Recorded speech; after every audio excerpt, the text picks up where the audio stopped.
Sir, হুম। আপনি একজন অধ্যাপক আবার লেখকও বটে। তা আপনার শেষ গ্রন্থ পত্র হারানো শিল্প, লকডাউন পেজ ও অন্যান্য গল্প, এই গ্রন্থটা আমি পড়েছি। আচ্ছা। তার প্রথম একটা পত্র অপার সংসারের অমরত্ব। তা এইখানে প্রথম চিঠি। এইখানে যে একটা সরকার কিভাবে এত দ্রুত পতন হয়ে যাচ্ছে, এই সম্পর্কে আপনি দু একটা কিছু বলুন আপনার লেখার মধ্যে, যেটা আমি বুঝতে পারিনি। খানিকটা আভাস পেয়েছো? হ্যাঁ, খানিকটা হ্যাঁ, আভাস যে পেয়েছি। পার্থ। না, আমি তোমার সরাসরি প্রশ্নের উত্তরে চলে যাই। এই কোয়েশ্চেনটা তো শুধু তোমার একলার নয়, সকলেরই। মানে ইতিহাসে এরকম ঘটনা, ওই শিল্ডে মডেলের কথা আমরা শুনছি, তারপরে ঘটেছে কিনা বা আগেও ঘটেছে কিনা একটা তাজ্জব ব্যাপার যে 28 বছর, মানে 14 বছর বাইরে আর 14 বছর ভেতরে, এই যে গোটা সরকার, তার শুধু পতন নয়, নিশ্চিহ্নীকরণ। এইটা কেন হলো, এইটাই বোধহয় তুমি জানতে হ্যাঁ চাইছো স্যার, তো? হ্যাঁ। তা আমি একজন সচেতন মানুষ হিসাবে যেটুকু আমার মনে হয়েছে যে এটা তো হওয়ারই কথা ছিল। কারণ দল শব্দটার মধ্যে দুটো দিক হয়, হুম, একটা হচ্ছে নীতি আর একটা হচ্ছে নেতা। তা নেতা তো কখনো কোনো দল গঠন করতে পারে না যদি নীতি না থাকে। হ্যাঁ। তা এই যে টিএমসি সরকারের, এটা তো কোনো নীতি ছিল না। একটা কোম্পানির মতো, কোম্পানির মালিক সেই শেষ কথা বলতেন। এবং এই দলের মধ্যে নীতি ছিল না বলে কোন একজন মানুষ তার কাছেই সবাই পৌঁছাতে চেয়েছে, তিনি গেছিলেন, তিনি মাননীয়া ছিলেন। এবং আচ্ছা। মাননীয়া বারবার প্রকাশ্যে প্রত্যক্ষে বারবার এই কথাটি প্রমাণ করেছে, এই যে 294টা সিট, সেটা আমার সিট, আমি এর মালিক, হুম, তাই না? হুম। এবং লোকসভায় যেটা আমিই মালিক। এবং তোমাদের মনে থাকতে পারে, আমার এই মুহূর্তে মনে পড়ছে, যে ছেলেটা আজকে ঋতব্রত বন্দ্যোপাধ্যায়, এখন তো তৃণমূল অনেকে বলছে মৃতমূল, ঋতমূল। তাই এই ঋতমূল বলতে যে ছেলেটাকে বিরোধী দলনেতা আজকে ভাবা হচ্ছে, আমরাই আসল তৃণমূল বলবার চেষ্টা করছে। তুমি ভাবতে পারো, এই ছেলেটা একদিন বক্তৃতা দিচ্ছে স্টেজে, মাননীয়া বলছে এই তুমি থামো, এখন এই কথাটা বলবার তোমার সময় নয়, তোমার ওই কাব্য ফলানোর সময় ওই এখন নয়। এসআইআর এর যখন নিয়ে। ইয়েস, এসআই এর সময় নেই। কিন্তু একটা মানুষের কৃষ্টি কালচার সংস্কৃতি থাকবে না? তা আমি এই দলটা, আমি তো তার অধীনে চাকরি করছি না যে তুমি আমায় শর্ত মেনে দেখে দেবে। অর্থাৎ এই দলটাকে কেউ মন থেকে ভালোবাসতে পারলো না। এই দলটা তো মালিকানা, হুম, তিনি যা বলবেন তাই। কিন্তু যারা ঢুকে পড়লেন, এইবার তারা ভাবতে চাইলো যে এই দলটা তো আমার দেওয়ার কিছু নেই। মানে যদি এই দলটার সুনাম হয়, সেই সুনামের ভাগিদারকে আমি নই। আমি শিল্পমন্ত্রী, আমি শিক্ষামন্ত্রী, আমার হইতে যদি সুনাম হয়, সেই সুনামের 1% আমি পাচ্ছি না, সবটা কে পাবে? মমতা ব্যানার্জি। মমতা ব্যানার্জি পাবে। উল্টো দিকে তাই যদি হয়, একটা কয়েনের যদি দুর্নাম হয়, সেই দুর্নামের ভাগী তো আমি নই। ঠিক। তাই ঠিক? একদম। তাহলে আমার যারা তুলনামূলক কাছের, কি অদ্ভুত দেখো, আমার স্ত্রী হতে পারে, বন্ধু হতে পারে, তারা বললো তুমি এই দলটা করে কি পাচ্ছ? তোমার তো কিছু নেই, তাহলে ঠিক। কিছু অন্তত করবে। ওই কিছু করা মানে দ্বিতীয় অপশন থাকে, তাহলে কি আমরা দু হাত দিয়ে ধন দৌলত করে নিই। ফলে এরা নিজের অজান্তেই এই ব্যাপারে অনৈতিকতার জায়গায় ঢুকে পড়লেন, নিজের অজান্তেই। তুমি ভাবো, পার্থ চট্টোপাধ্যায় আগে পেছনে সব জায়গায় মমতা ব্যানার্জির কথা বলছেন, তার প্রেরণার কথা বলছে। তাহলে একবারও মনে হলো না যে আমি এই যে লাখ লাখ কোটি কোটি টাকা নিচ্ছি, এই যে দুর্নামটা হবে দলের, সেই দুর্নামটা মমতা ব্যানার্জির হবে? তাহলে মমতা ব্যানার্জিকে যদি উনি শ্রদ্ধা করতেন, তাহলে এমন কিছু করতেন না যাতে ওনার ক্ষতি হয়। কারণ ওনাকে কেউ শ্রদ্ধাই করে, শ্রদ্ধা করা যায় না ডিক্টেটরশিপকে। তাহলে এই দলটাকে কেউ ভালোবাসলো না বলে এই দলটাকে টিকানোর বা বাঁচানোর কোনো দায় কেউ নিল না। একটাই শুধু কারণ, যে বস্তু আমি ভালোবাসি না, সেই এই যে এই বইটা আমি ভালোবাসি, এই বইটাকে আমি ফেলতে চাইবো না। আর ভালোবাসাটা জন্মায় যখন তার অধিকার জন্মায়, আমার কোনো অধিকার জন্মায় না। আর তাই এই দলের নিচু থেকে উপর লেভেল পর্যন্ত সবাই সরে যাচ্ছে, কেউ তার কাছে ছিল না। তাহলে আর একটা প্রশ্ন আছে স্যার, মমতা ব্যানার্জি কি তার ভাইপোকে তুলতে গিয়েই রাজনীতিটা তার শেষ হয়ে গেল সমগ্র হোক? আমরা তো এটা তো কেন্দ্র দেখতে পেরেছি যে সোনিয়া গান্ধী তার ছেলেকে প্রধানমন্ত্রীর মুখ করে তোলার মধ্যে মানুষ ওটা প্রত্যাখ্যান করে অন্য সরকারকে নিয়ে আসলো। আমাদের রাজ্যেও কি ঠিক একই রকম ঘটলো? খুব ভালো হলো তুমি যেহেতু বললে প্রথমে যে স্যার আপনার লেখালেখি পড়ছি, তা বিরোধী নামে আমার একটি কবিতা আছে দীর্ঘ 7 পাতার, সেখানে কিন্তু আমি এই কথাটি বারবার বলেছিলাম, যেখানে প্রণব মুখার্জি যেখানে প্রধানমন্ত্রী হতে পারতেন, সেখানে তাকে না করে, মানে আমি শ্রদ্ধা রেখেই বলছি, মনমোহন সিংকে একটা কাঠের পুতুলকে বসানো হয়েছিল, যার পেছন থেকে কলকাঠি নাড়াচ্ছিলেন কে? সোনিয়া গান্ধী। কারণ তখনও এই যে তার সন্তান রাহুল গান্ধী পোক্ত হয়ে ওঠেনি। ফলে রাহুল গান্ধীকে আমি পরের মধ্যে প্রধানমন্ত্রী করবো। আমার এই যে সন্তান স্নেহ, একদম মহাভারতের ধৃতরাষ্ট্র। আর তিনি তো অন্ধ ছিলেন, বুঝতে পারেননি দুর্যোধনের যে লোলুপ মানসিকতা, তার অক্ষমতা। কিন্তু মমতা ব্যানার্জি তো চোখ ছিল না, তা বুঝতে পারলেন না। সোনিয়া গান্ধীর চোখ ছিল, বুঝতে পারলেন না। মাঝখানে কংগ্রেসটা ভেঙে তছনছ করে দিল। তার ছেলে যখন আসলে বয়সে বড় হলো, ততদিনে তার ভেতরে ফোকরা হয়ে গেছে। ঠিক সেম। আর একটা আমি বলবো, ভাইপোটা বলছো বটে, আচ্ছা আমাকে তুমি একটা কথা বলো তো, যদি কোনো সন্তানের বা কোনো ব্যক্তির আঘাতপ্রাপ্ত হয়, সে আইসিইউতে ভর্তি হয়, তাহলে প্রথম তার এই আঘাতে প্রাণ কেঁদে উঠবে কার? মানে আমরা কি জানি, আমাদের রক্তের সম্পর্ক, মা। আমরা আঘাত লাগলে উফ মা বলে উঠি, কারণ মা, তারপর বাবা, এবং তারপর যদি তার বিয়ে হয়ে যায় বা তার হৃদয়ের সম্পর্ক সঙ্গিনী তার স্ত্রী বা স্বামী। এই যে ডিম টিম ছোড়ার ফলে যে যাই হলো, আইসিইউতে ভর্তি হয়েছিল যে ভাইপো না কি বললে, মহানায়ক বা যুবরাজ, তার সে আইসিইউতে এই যুবরাজের বাবা মা নেই। এটা খেয়াল করেছো কি? আচ্ছা, তার স্ত্রী কোথায় গেল? তাহলে একটা মানুষের আমরা যেটা দেখি, বা এটাই তো হওয়া উচিত, সব থেকে আপনার লোক তার পিতা মাতা নেই, তার স্ত্রী, আমরা তো শুনেছি রুজিরা তার স্ত্রী বিয়ে হয়েছিল, নেই। তা মানুষ এগুলো বোঝে না, কোথাও কি কিছু ছিল? আজকে যারা অনুগাত্য বলছে, সবাই তো জানে যে তুমি তো শুধুমাত্র তোমার অনেক কিছু লোকানোর জন্যে বা তোমার আত্মযোগকে তাকেই তুমি প্রতিষ্ঠা দেওয়ার চেষ্টা করেছো। তার জন্যই না দলে দলে অনেকে বেরিয়ে এসছে। আচ্ছা, আজকের দিনে যে বিদ্রোহী তৃণমূল বা বিদ্রোহী ওই সাংসদ কিংবা এমএলএরা, তারা কি তৃণমূলে থাকতে চাইছে না?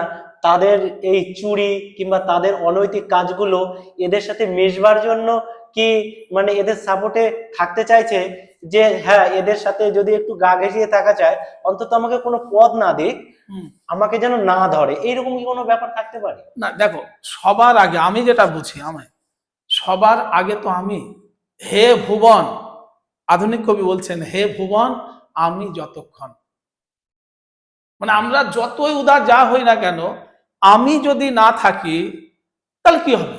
মানে আমরা যতই বলি, এবার তোমাদের আমি এই কথাটি বারবার ওই এসএসসির জায়গাটা বলেছিলাম, যে দেখো তুমি এসএসসি চাকরি পাবে, ওইটার পরিবর্তে, কারণ তুমি জানো আমি এসএসসিতে চাকরি পাওয়ার পর যে মাস্টারমশাই হব, আমি আদর্শ মাস্টারমশাই হব, কারণ আমি আমাকে খানিকটা জানি। কিন্তু আমি না হলে ওই পাশের বাড়ির মেয়েটি যে ছেলেটি হবে, সে তো আদর্শবাদী শিক্ষক না হতে পারে, ঠিক কি না?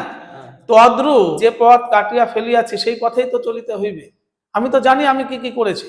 ফলে আমার এখান থেকে বাঁচবার জন্য দুই, একটা হচ্ছে যে পার্টির সঙ্গে আমি ছিলাম, সেই পার্টিটা আসলে কোনো নীতি নেই, সেই পার্টিটা একদমই ভরাডুবি চলে গেছে। আর যেভাবে ধরপাকড় চলছে, সেটা আমার কাছে আসতে বেশি সময় লাগবে না। তার মধ্যেও কি কিছু মানুষ নেই যাদের হয়তো আন্তরিকভাবে পার্টিটা করেছিল? এখান থেকে তুমি আরেকটি কোশ্চেন করতে পারো, যে স্যার আজকে যাদের শাসক শ্রেণীতে দেখছো, তার বেশিরভাগই মন্ত্রীরাও সবই তো টিএমসি তে গেছে। আমাদের মুখ্যমন্ত্রীও তো 5-7 বছর আগে তিনিও তো একটা মন্ত্রী ছিল এই পার্টিরই, তৃণমূলের। একদম, তুমি ঠিকই বলেছো। আমি জানি এই কথাটি তুমি এর আগেও আমাকে অফলাইনে বলবার চেষ্টা করছিলে, যে আমাদের মুখ্য, অনেকে বলছে যে এটা তো টিএমসির বি টিম বলছে না, যে আজকে যারা শাসক শ্রেণীর মন্ত্রিসভা বা বিধায়ক, এটা তো আসলে ওই তৃণমূলেরই বি টিম।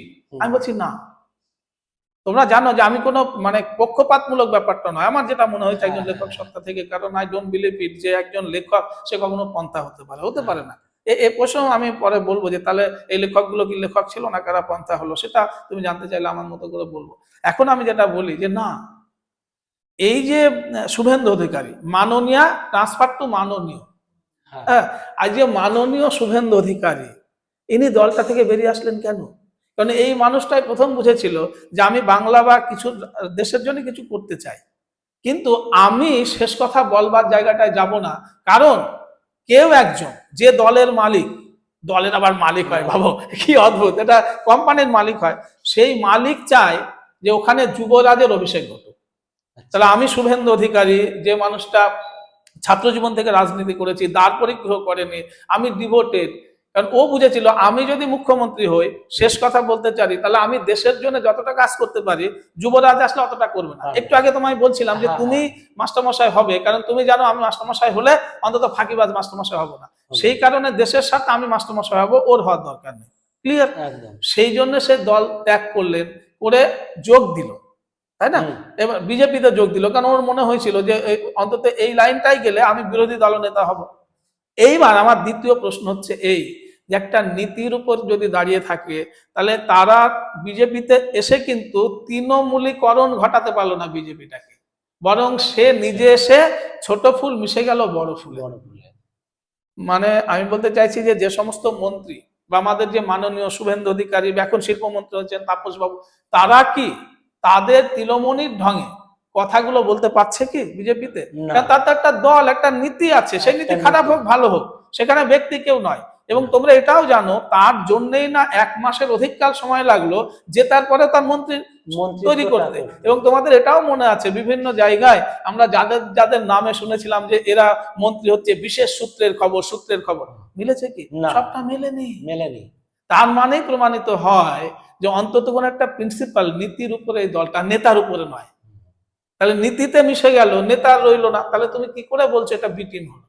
টিএমসির বি টিম নয়, বরং এই যে ঋতব্রতীদের দল, এটা তুমি তৃণমূলের বি টিম বলতে পারো, কারণ এরা তো তৃণমূলের প্রতীকটাকে চেঞ্জ করে বা বিসর্জন দিয়ে যাচ্ছে না। মানে আমার স্ট্যাম্পটা পরিষ্কার, বুঝতে পারছো তো? সেই জন্য যদি কেউ বলে এটা টিএমসির বি টিম, অন্তত আমার যুক্তিতে মনে হয় না, কারণ তারা এসে মিশে গেছে বৃহত্তর দলে নীতির উপরে। আর একটা কোশ্চেন, আমাদের প্রাক্তন মুখ্যমন্ত্রী, তিনি তো দেখছি এখন কংগ্রেসের সাথে জোট করার একটা পরিকল্পনা চলছে, এটা কি উনি আদৌ কখনো ইন্ডি জোট, অনেকে পিন্ডি জোট বলছে। হ্যাঁ, এটা কি কখনো আদৌ সম্ভব?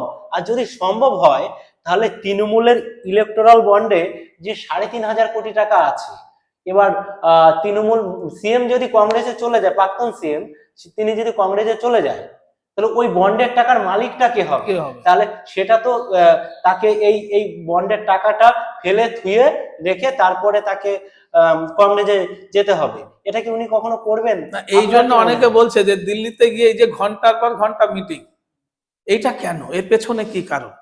মানে আমি বলছি যে একটা মানুষ, আমি আপনার দলে যেতে চাই, সেটা আপনি নেবেন হ্যাঁ কি না, তার জন্য সিদ্ধান্ত নিতে 10, 15, 20 না 8 ঘন্টা লাগতে পারে। 3 দিন ধরে যে কংগ্রেসের সঙ্গে এই যে ব্যাপারটা, কিসের একটা মিটিং চলছে, অনেকে বলছেন যে তাহলে কি এই যে টিএমসির ভান্ডারে এত টাকা, সেই টাকার দর কষাকষি হচ্ছে না তো এনডি জোটে? অনেকে বলছে, মানে কোনোটাই উড়িয়ে দেওয়া যাবে না। আর এই কংগ্রেসের সঙ্গে এই যে এর যাওয়াটা, সেটা তো খড়কুটো ধরে আটকে থাকার মতো। এখানেও ইগোইজম। আমার মনে হয়েছে যে মাননীয়া যদি প্রথম দিন থেকেই বুদ্ধবাবুর মতো সেটা মেনে নিতেন এবং মনে নিতেন পরাজয়টা, তাহলে তার ভাঙনটা এতটা হতো না। এই যে লাস্ট পর্যন্ত তার সকল চলে যাচ্ছে, তারপরেও যে না আমি মাথা নোয়াবো না, দরকার আমি কংগ্রেসের সঙ্গে অ্যালায়েন্স করবো, তা আমি মাথা নোয়াবো না, আমি হারিনি, এখনো পর্যন্ত উনি হারেননি, বিশ্বাস করেন। পদত্যাগ হ্যাঁ, করেন। ফলে এটা একটা মানসিক অসুস্থতা ছাড়া আর কি, আমি শ্রদ্ধা রেখেই বলছি, এটাই তাই মনে হয়। হ্যাঁ, তো এখান থেকে আমাদের ব্যক্তি জীবনে শিক্ষা নেওয়াটা দরকার। আমরা যারা মাস্টারমশাই বা সবাই, ইতিহাস তো মানুষকে শিক্ষা দেয় যে কখনোই যেন কোনো উদ্ধত আচরণ, এটা কোনোদিন চিরস্থায়ী হতে পারে না। স্বপ্ন যেমন টুটে যায়, সাম্রাজ্যও টুটে যায়, আর এটা যেন থাকে। আজকে শেষ প্রশ্ন আমার, এই এসএসসি নিয়ে আপনি কিছু বলুন, যে এই সরকার কি আগের মতনই করবে, নাকি বছর বছর করবে? না, কি করতে চাইছে তো? কি করতে চাইছে? না, এখন দেখো, এক সরকারের গেল কালই বোধহয় শিক্ষামন্ত্রী, উচ্চমন্ত্রী, আর এই 2025-এর প্যানেলটা সম্বন্ধে একটু বলুন। হ্যাঁ, এটা একটা যারা মার খেয়েছে রোদের মধ্যে, যাদের নিয়ে আমরা অনেক লেখা লিখেছি, তোমরা একটা ভাইরাল হয়েছে, যেটা আমার ওই লেখাটা তোমার ধর্মতলা তলা বলে, তাদের তো একটা জীবনে মরণের প্রশ্ন। আর 1 মাস 2 মাস পরে, আগস্টের পরে আমরা কোথায় গিয়ে দাঁড়াবো? আর তার সঙ্গে আরো যোগ হয়েছে ওই 26,000 নয়, আরো অনেক মানুষের, যারা লক্ষ লক্ষ ছেলে মেয়ে ফ্রেশার ছিল, বেকার ছিল, তারা, এই এত মানুষের একটি প্রশ্ন যে কি হতে চলেছে 22 তারিখে, যে বাজেট পেশ হবে বা কি হতে চলেছে। স্বাভাবিকভাবে আমার এটা নিয়ে ভেবে ভেবে না ভেবেছি তা নয়, আমার যেটা মনে হয়েছে যে প্রায় 34,000 পোস্ট, এর মধ্যে ফ্রেশারদের 20 আর বাকি 13-14 ছিল বোধহয়, যারা ডেপুটেড মাস্টারমশাইরা রয়েছেন, টেন্টেড আনটেন্ডেড, তাদের কিন্তু আলাদীকরণ করা গেছে 5,000 কি সামথিং, তোমরা জানো। তাহলে তো বাকিগুলো ফ্রেশই। এটা আরো প্রমাণিত হয়েছে যখন ওএমআর শিটটা প্রকাশ হয়ে গেছে। তাহলে ওএমআর শিট যেই প্রকাশ হলো, তাহলে তো আমি যে পাস করেছি, আমার হাতের ওএমআর শিটের এটা আমরা চলে এলো। ফলে তাদের আর পরীক্ষা নেওয়া না নেওয়ার ভ্যালিডটা থাকে না, মানে তারা যে যেখানে চাকরি করছিলেন তারা চাকরি করবেন, আর ওই 5,500 টেন্টের তারা 12% সুদ সহ টাকা ফেরত দেবেন। এটাই তো হওয়ার কথা। আর 20,000 যাদের, তাদের ইন্টারভিউ নিয়ে চাকরি দেবে, প্যানেল হবে। কিন্তু এর মাঝখানে আইন আর আইনের ফাঁক থাকে। তো আমাদের শ্রদ্ধেয় বিকাশ বাবু আছে, আমরা সবাই তাকে তো বিরাট ভাবে নামে চিনে গেছি। তার পেশা এবং পার্টি কখনো কখনো এক হয়ে যায়, কখনো আলাদা করে ফেলেন তিনি। তিনি যদি বা ওই মনোভাবাপন্ন মানুষ যদি আবার একটি কেস করে দেয়, বা হয়তো বাঁচতে বাঁচতে কোনো জায়গা থেকে আবার 4-5টা ওই মাস সিট পেয়ে গেল, যে ওই মাস সিটগুলো দেখা গেল যে তারা কম নাম্বার পেয়েছে, আবার যারা চাকরি করছে তাদের মধ্যে কিছু ঢুকে রয়েছে, তাহলে ওই মাসগুলো সিট বের করে উনি কেস করতে পারেন। তখন কিন্তু আবার ওই ডিলে হতে পারে। এটা আমার কিন্তু মানে আমার একটা ধারণা, মানে এরম হলেও হতে পারে। কিন্তু আমি বলবো মানবিক স্বার্থে, সামগ্রিক স্বার্থে এটা বিকাশ বাবুরা করবেন না, করা উচিত নয়। কারণ তাহলে এই মানুষগুলো, সবার উপরে তো একটা মানবিকতা থাকবে। আর কতদিন, সব তো শেষ হয়ে গেল না। সেটা সবটাই নির্ভর করছে ওই রকম কিছু খুঁজে পাওয়া এবং সেটা আবার আদালত পর্যন্ত নিয়ে যাওয়া। এটা আমার মনে হচ্ছে। ঠিক আছে, চলো, আচ্ছা। ভালো থেকো।